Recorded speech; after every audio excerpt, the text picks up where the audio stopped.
In my series of top 5 favorite monsters, I've so far only looked at Japanese ones, but to give credit where it is due, the giant monster concept kinda started with Hollywood.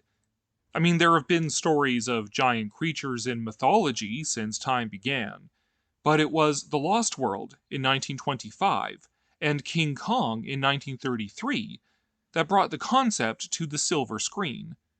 It was the 1952 re release of King Kong and the 1953 film The Beast from 20,000 Fathoms that went on to provide partial inspiration for Gojira.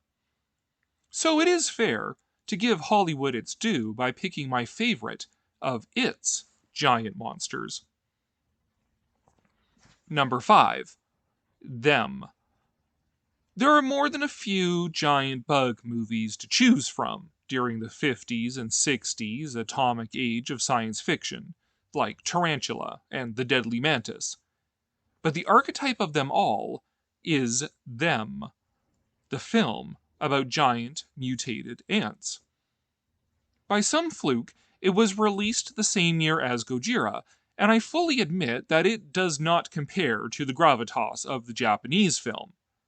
No parable of atomic anxiety can against the reality of the atomic bombings of Hiroshima and Nagasaki. Nevertheless, Them is the perfect American giant monster movie, carrying on a nice mystery and some great performances until the creature's final invasion of Los Angeles. John Wayne saw the film and suggested lead actor James Arness for the lead role in the TV series Gunsmoke. Walt Disney saw Fess Parker's performance as the crazed cowboy and hired him to play Davy Crockett. Them also features an early cameo by Leonard Nimoy, over a decade before he played Spock. But I also like the choice of the creature, and the fact that there's more than one of them. This isn't a single unstoppable monster, it's a colony of terrifyingly violent and voracious insects. Number 4. The Monolith Monsters. I discussed these in my video on the Universal Monsters, but to reiterate, in a sharp divorce from other giant monster movies, the Monolith Monsters aren't even monsters, properly speaking. They're not living, conscious entities. A meteor lands on Earth, carrying a strange type of mineral that grows and replicates with exposure to water. Not a great thing for a planet covered in the stuff. The Monolith Monsters is one of the closest examples, if not the closest example, of Universal injecting ideas of cosmic horror into their Monsters franchise. The nature of the creature also makes Monolith Monsters a ripping science fiction story in the true and best sense of the word. It's all very intelligent people in lab coats trying to figure out how to solve this impersonal, natural menace. Number 3. The 50-Foot Woman. The next best thing to try out with a giant atomic monster is turning a human into one. And as the old saying goes, hell hath no fury like a woman scorned. And this monster is 50 feet of scorned woman, an atomic anxiety allegory blended with the chaos of an enraged woman. And don't pretend like you don't know. You know. I might even wax poetical about systems like Hinduism and the Kabbalah, which perceive feminine energy as a chaos of potential, fearsome and actualizing. The feminine takes the abstract and gives birth to the actual. For example, in Hinduism, the abstract energy of the masculine figures Brahma, Vishnu, and Shiva must be actualized and instantiated by their feminine cohorts, Sarwasti, Lakshmi, and Parvati or Kali. But that would all probably be reading too much into a 50s movie about a giant woman on a rampage.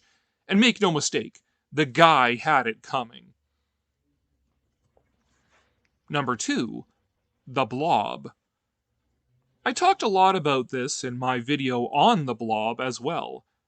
I suppose I might be stretching it a bit to call it a giant monster, insofar as it didn't begin big, but as it consumed people, it got big enough to engulf a diner, which is giant enough for me. The Blob is very similar to the Monolith Monsters, in that it's a horrible accident from space that crashes on Earth, where it finds perfect conditions for it to grow. It is not a conscious entity. It has no will or purpose or discernible mind. It has no human form. It might not even be alive in the technical sense of the term. But unlike the Monolith Monsters, the Blob adds an element of true horror, in that whatever this irrational, unreasoning, inhuman thing is, it is hunting humans. It eats us. It is hostile to us, not because it hates us, but merely because it hungers for our flesh. Ugh, gross. And number 1, King Kong. Big surprise, eh? Yeah, the original King Kong is my favorite monster on this list. Even though I've reiterated many a time through my videos on Kong that I like the movie more than the monster and see the monster as the representation of the film. Well, I got a lot of Kong videos. I really like that movie, and therefore, I really like that monster. And rather than belabor the point of why, how about I do a whole top 5 video on Kong?